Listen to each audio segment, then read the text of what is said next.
ca o capră cristalină, este vocea mea de zână, și-n privirea cea bovină ochii galeși se împreună în șosete-n apă albe.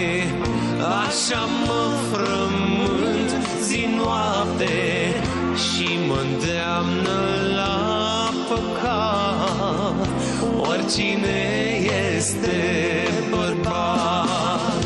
Sunt frumos și n-am egal, mă ating, sunt senzual, mângâi apa fiind cu palma, sunt mai sexy decât Andra.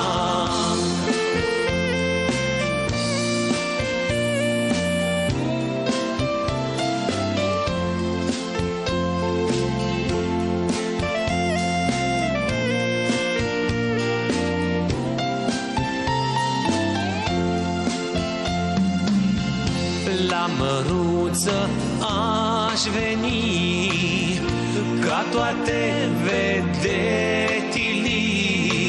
mor după mine oamenii când le cânt ca caprilii.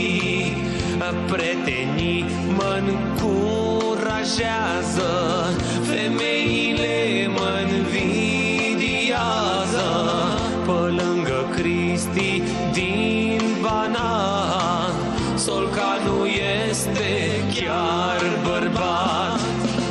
Sunt o floare, sunt un crin, sunt bărbat și feminin, chiar și fuegul lui Login ar face